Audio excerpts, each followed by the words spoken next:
So നമ്മൾ fans എല്ലാം expect ചെയ്തതുപോലെ തന്നെ ചിലർ ആഗ്രഹിച്ചതുപോലെ തന്നെ നമ്മൾ തോറ്റിട്ടുണ്ട്. വി പ്ലേഡ് വെൽ എന്ന് കുറേ കമൻറ്റ്സ് നമ്മൾ കുറേ സ്ഥലത്ത് കണ്ടിട്ടുണ്ടായിരുന്നു. എന്നാൽ ശരിക്കും പ്ലേഡ് വെൽ ആണോ അതോ പ്ലേഡ് ബെറ്റർ ആണോ? നമ്മളിപ്പോഴും ഇൻഡിവിജ്വൽ എറേഴ്സ് എന്ന് പറയുമ്പോഴും ഇൻഡിവിജ്വൽ എഫേർട്സ് മാത്രമാണ് നമുക്ക് റിസൾട്ടായിട്ടും ഇപ്പോൾ വന്നുകൊണ്ടിരിക്കുന്നത്. ഇതിലൊരു ഡീപ്പായി കിടക്കുന്ന മുമ്പ് നമ്മുടെ ചാനൽ 100K എന്ന വലിയ ഫാമിലിക്കകത്ത് ഇനി കുറച്ച് മെമ്പേഴ്സിന് ആവശ്യം മാത്രമേ ഉള്ളൂ. സോ വീഡിയോ ഇഷ്ടപ്പെട്ടാൽ മാത്രം ഒന്ന് സബ്സ്ക്രൈബ് ചെയ്യാം. നമുക്ക് വീഡിയോ തുടർന്നേക്കാം. First point, did we played well or played better? അതെ, കുറേ പേര് പറയുന്നുണ്ടായിരുന്നു നമ്മൾ നല്ലപോലെ കളിച്ചിട്ടുണ്ടായിരുന്നു. വെച്ചാൽ കഴിഞ്ഞ മത്സരമൊക്കെ വെച്ച് നോക്കുമ്പോൾ നമ്മൾ നല്ലപോലെ കളിച്ചിട്ടുണ്ടായിരുന്നു.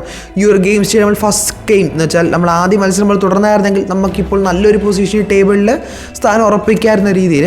ഒരിക്കലും ഞാൻ പ്ലേഡ് വെൽ എന്ന് പറയത്തില്ല, ബട്ട് പ്ലേഡ് ബെറ്റർ എന്ന് ഞാൻ പറയും. കാരണം നമ്മൾ സ്ഥിരം കണ്ടുകൊണ്ടിരിക്കുന്ന ഈ വിങ്ങിൽ ബോൾ കൊടുത്ത് ക്രോസ് സെൻറ്ററിലേക്ക് കൊടുക്കുന്ന ഒരു സംഭവം നമ്മൾ അധികം കണ്ടിട്ടില്ലായിരുന്നു. ഉണ്ടായിരുന്നു, സ്റ്റിൽ കമ്പാരിറ്റീവ്ലി കുറവായിരുന്നു. നമ്മളെ സെൻറ്ററിൽ കൂടെയുള്ള ഗെയിംസ് ഒന്ന് കൊണ്ടുവരാൻ വേണ്ടി കൂടുതൽ ശ്രമിച്ചിട്ടുണ്ടായിരുന്നു. ഇപ്പോൾ നല്ല ഇൻ്റർസെപ്ഷൻസ് കണ്ടിട്ടുണ്ടായിരുന്നു, നല്ല റിക്കവറി നമ്മൾ മിഡിൽ നിന്ന് കണ്ടിട്ടുണ്ടായിരുന്നു. മിഡിൽ കൂടെ നമുക്കൊരു ഗോൾ സേവ് എന്ന് വെച്ചാൽ ജിമിനിസിൻ്റെ ഗോൾ പോലും മിഡിൽ നിന്ന് വന്നിട്ടുണ്ടായിരുന്നു. പിന്നെ ഇതുവരെ സെറ്റ് പീസ് ഗോൾ നമുക്ക് ജനറേറ്റ് ചെയ്യാൻ സാധിച്ചില്ലായിരുന്നു. എന്നാൽ കറക്റ്റ് ഒരു സെറ്റ് പീസ് എന്ന് പറയാൻ സാധിച്ചില്ലേലും ഫ്രീ കിക്ക് എന്ന സംഭവം നമ്മളൊരു ഗോളാക്കി കൺവേർട്ട് ചെയ്തിട്ടുണ്ടായിരുന്നു. നമ്മുടെ മിലോസ് അടിച്ചാണ് രണ്ടാമത്തെ ഗോൾ.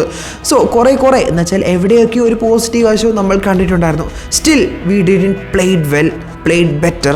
ഇതൊക്കെ നമ്മൾ പറയുമ്പോൾ കമ്മ്യൂണിക്കേഷൻ ഗ്യാപ്പുകളും അതുപോലെ മിസ് പാസുകളും മിസ് ജഡ്ജ്മെൻറ്റുകളും ഇതെല്ലാം തന്നെ നമ്മൾ ഇന്നലത്തെ കളിയിലും കണ്ടിട്ടുണ്ടായിരുന്നു.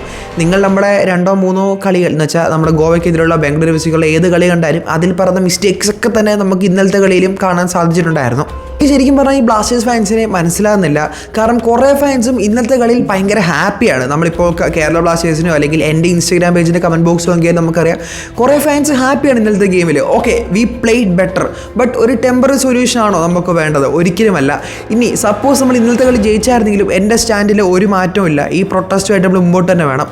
കാരണം ഈ ടെമ്പററി സൊല്യൂഷൻ അല്ലെങ്കിൽ ടെമ്പററി മാറ്റം കൊണ്ട് മാത്രം നമ്മൾ കുറേ വർഷമായി തള്ളി നീക്കുന്നു. എന്നാൽ ഒരു പെർമനൻറ്റ് സൊല്യൂഷൻ നമുക്ക് ഇതുവരെ കിട്ടിയിട്ടില്ല. അത് തന്നെയാണ് നമുക്ക് വേണ്ടതും. ശരിക്കും പറഞ്ഞാൽ ഫാൻസിന് ഈ ഒരു ആറ്റിറ്റ്യൂഡ് തന്നെയാണ് നമ്മുടെ മാനേജർ മാക്സിമം മുതലാക്കിക്കൊണ്ടിരിക്കുന്നത്. കാരണം നമ്മുടെ ഫാൻസിന് 1-2 നല്ല ഗോളുകളോ നല്ല മൊമെൻറ്റ്സോ അല്ലെങ്കിൽ ഇങ്ങനെ ഒരു ടൈറ്റ് ആയിട്ടുള്ള 2 ഗെയിംസ് വന്നാലും നമ്മുടെ ഫാൻസ് ഹാപ്പിയാണ്.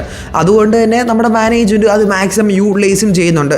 ശരിക്കും പറഞ്ഞാൽ നമ്മൾ ഇന്നലത്തെ ഗെയിം ജയിച്ചായിരുന്നെങ്കിലും നമ്മൾ നല്ല രീതിയിൽ തന്നെ പ്രൊട്ടസ്റ്റ് തുടർന്നായിരുന്നു. എന്നാലേ നമ്മുടെ മാനേജറിന് ചൂട് വരുള്ളൂ. ഇനി ഒരു ഹോം മാച്ച് വന്നാലും ആരും കളി കാണാൻ പോകരുത്. എന്നാലേ അവർക്ക് മനസ്സിലാവുള്ളൂ, ഫാൻസും ഇപ്പോൾ മനസ്സിലായി തുടങ്ങി നമ്മളും പൊട്ടന്മാരല്ല എന്നുള്ളത്.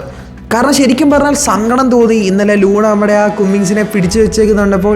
ശരിക്കും പറഞ്ഞാൽ അദ്ദേഹത്തിനോട് എനിക്ക് സഹതാപമാണ് തോന്നിയിട്ടുള്ളത്. കാരണം അദ്ദേഹത്തിന് ഇഷ്ടംപോലെ ബെറ്റർ ഓപ്ഷൻസ് അല്ലെങ്കിൽ ബെറ്റർ ഓപ്പർച്യൂണിറ്റീസ് കിട്ടിയിട്ടുണ്ടായിരുന്നു ISL നിന്ന് തന്നെ. എന്നാൽ അദ്ദേഹം ബ്ലാസ്റ്റേഴ്സിനൊപ്പം സ്റ്റേ ചെയ്യാൻ തീരുമാനിച്ചിട്ടുണ്ടായിരുന്നു. എന്നാൽ ഇപ്പോൾ നല്ല രീതിയിൽ തന്നെ സ്ട്രഗിൾ ചെയ്യുന്നു. ടു ബി ഫ്രാങ്ക്, ഇന്നലെ മോഹൻ ബഗാൻ നല്ലപോലെ കളിച്ചിട്ടില്ലായിരുന്നു. അവർ 85 മിനിറ്റ് കഴിഞ്ഞ് എങ്ങനെ കളിച്ചിട്ടുണ്ടായിരുന്നു അതായിരുന്നു ശരിക്കുള്ള മോഹൻ ബഗാൻ. അതുകൊണ്ടാണ് നമ്മൾ നല്ലപോലെ കളിച്ചു എന്ന് തോന്നിയിട്ടുണ്ടായിരുന്നത്. ഓക്കെ, നമ്മൾ കളിച്ചിട്ടുണ്ടായിരുന്നു, still it was not real Mohan Bagan. ഇപ്പം തന്നെ മോഹൻ ബഗാൻ്റെ 3ാമത്തെ ഗോൾ കഴിഞ്ഞപ്പോൾ ഞാൻ കണ്ടിട്ടുണ്ടായിരുന്നു ഞങ്ങൾക്ക് ഉണ്ടായിരുന്ന ഒരു ഉക്രൈൻ മിസൈൽ അദ്ദേഹം ഉണ്ടായിരുന്നു ഇങ്ങനെ അടിച്ചാൽ. Look guys, it's over. അവരൊക്കെ ടീം വിട്ടു. നമുക്കിനി ഒരു പെർമനൻറ്റ് അല്ലെങ്കിൽ ഫ്യൂച്ചർ സൊല്യൂഷനാണ് വേണ്ടത്. ടീമിൻ്റെ ഒരു നല്ല ഫ്യൂച്ചറിന് വേണ്ടി ഇപ്പോൾ തള്ളി പറയുന്നതിന് യാതൊരു തെറ്റുമില്ല. കാരണം നമ്മുടെ ടീമാണ്, നമുക്കാണ് ഒരു പോസിറ്റീവ് റിസൾട്ട് കാണേണ്ടത്. നമ്മളൊരു ടീമിന് ബാഡ് ഫേസിൽ സപ്പോർട്ട് ചെയ്യാന്ന് വെച്ചാൽ അവരെന്ത് തെറ്റ് ചെയ്താലും അല്ലെങ്കിൽ എങ്ങനെ തോറ്റാലും കുഴപ്പമില്ല, പോട്ടെ അടുത്ത കളി പിടിക്കുക, അങ്ങനെ അല്ല. തെറ്റുണ്ടെങ്കിൽ അത് തിരുത്ത് തന്നെ വേണം. നമുക്കറിയാം ടീമിന് കുറേ ബാഡ് സിറ്റുവേഷൻ നമ്മൾ കൂടെ വന്നിട്ടുണ്ട്.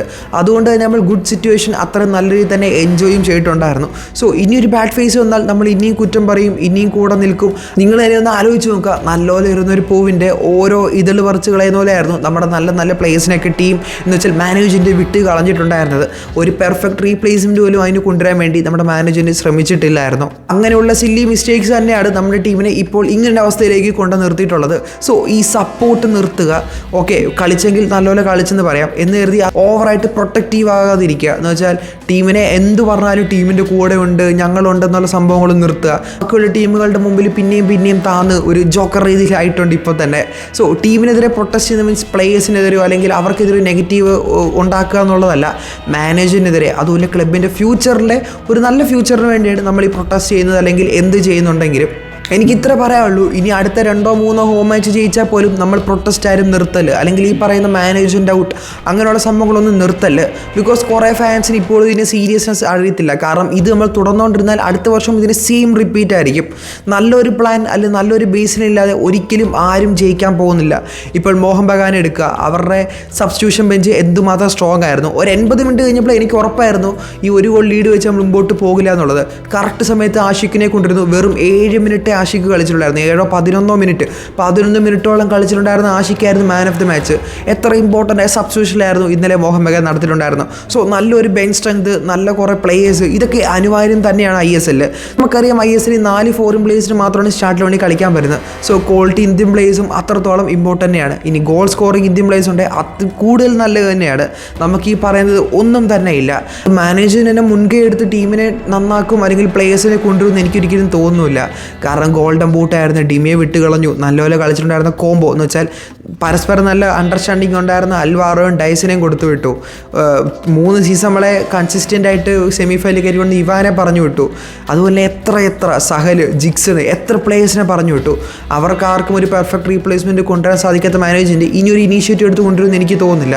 സോ ഇങ്ങനെയുള്ള പ്രൊട്ടസ്റ്റും മൂവ്മെൻറ്റ്സും മാത്രമാണ് ഒന്ന് ട്രിഗർ ചെയ്യാൻ പോകുന്നത് മാനേജ്മെൻറ്റിനെ. സോ ഈ പ്രൊട്ടസ്റ്റ് നമ്മൾ തന്നെ മുമ്പോട്ട് കൊണ്ടുപോകണം. ഇങ്ങനെ പ്രൊട്ടസ്റ്റ് മാത്രമേ നമുക്ക് റിസൾട്ട് അല്ലെങ്കിൽ ഒരു ജസ്റ്റിസ് കൊണ്ടുവരാൻ സാധിക്കുകയുള്ളൂ. എന്തൊക്കെയാണെങ്കിലും നിങ്ങൾക്ക് എന്താണ് തോന്നുന്നത് തീർച്ചയായും അഭിപ്രായം ഒന്ന് രേഖപ്പെടുത്തുക. വീഡിയോ ഇഷ്ടപ്പെട്ടാൽ സബ്സ്ക്രൈബ് ചെയ്യാൻ നന്ദി പറയുന്നു. Thanks for watching.